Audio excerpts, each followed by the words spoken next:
Now, there's been widespread reaction to President Zuma's latest reshuffle. Many, though, expressing concern about the frequency of these changes. Remember, this is the second reshuffle in about 7 months.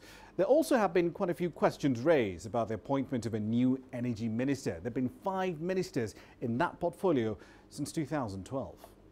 I'm afraid because I feel that the changing of minister, especially the choice of ministers who it's clear that these are the ministers who are related politically to the president of the country, that the new build nuclear project is being pushed through thick and thin, and each and every minister that comes in has got to play ball, and if you don't play ball, you are moved.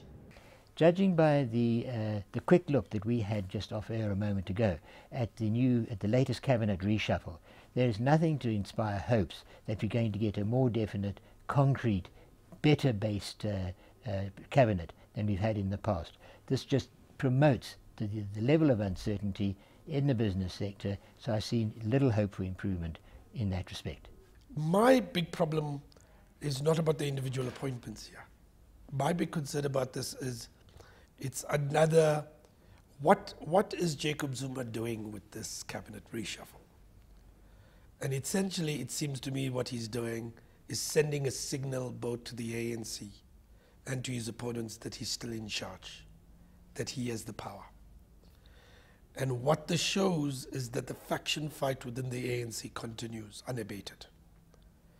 And the consequences are borne by South African society. All right then, so clearly a lot to get through there. Let's head over to Johannesburg. Angela Kupler joins us now live with more data on the story. Angela, let's start with that energy docket. David Mahlobo, his appointment to that docket, is it linked in any way to the country's deeply controversial and extremely expensive near 10 gigawatts nuclear expansion plan? Well, the cynics among us would say so. Mahlobo is seen as a Zuma supporter. Some even refer to him as Zuma's prime minister. He's followed the president on many international visits, some of which had no state security implications. He was also accompanied, or in fact, he also accompanied Zuma and the then Deputy International Relations Minister, Nomamdia Mfethu, on a state visit to Russia in 2014, where President Zuma met with Putin privately in one of his residences. There were no aides in attendance, and there's no record of that meeting besides what we found out afterwards. Several commentators also point to the coincidental environmental impact approval that was last week granted for a nuclear power plant site in Danafontein in the Western Cape. So yes, there is some suspicion in certain circles, Roman. Indeed, but stepping back though, I mean, this turnover is clearly a concern. I mean, after all, Mamloko Kubayi was only appointed to the energy docket back in March. So why the change now? Well, it seems that she wasn't as efficient as perhaps the president would have liked her to be. There was little movement on the solar power IPP program, for example. That had stalled under her predecessor's term in office. Some have also speculated that perhaps she wasn't as malleable as Mahlobo could possibly be when it comes to the nuclear power deal or proposed deal. Our interactions with the minister as late as last week at a gas conference pointed to someone who took her time to gather all the information before she made any decisions. So there are commentators who have adopted a wait-and-see kind of approach in terms of Mahlobo's new portfolio. So it's only day one. Let's see how he performs, Roman.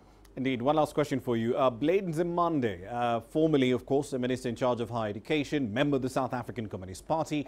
By kicking him out of the cabinet, isn't Mr. Zuma effectively signalling that he will tolerate absolutely no criticism of his performance, much less his person, while he's in office? Well, that's exactly what the SACP have been saying. We were also told that Zuma is acting outside of his structures by the SACP. Some there were suggesting that there are parallel structures at play there. The SACP's Mapayela, who's the second Deputy Secretary General there, told me this afternoon that Zuma had to act on Nzimande now because, simply put, the president couldn't take any credit for all the hard work that had been put in by Nzimande to push that free tertiary education program that kicks in next year. So Mapayela is actually suggesting that the reason that the fees must fall report hasn't been released yet, despite the president having it on his desk for a couple of weeks at least, is now quite apparent. The reason why was because he was hoping to get rid of Nzimande. So the water has got rather murky in South African politics at the moment, which is of course ideal for sharks to prey on unsuspecting fish. Raman? Indeed, it all does seem a bit like a script right out of Game of Thrones, doesn't it? Thank you for that. That's Angelo Coppola there live in Johannesburg.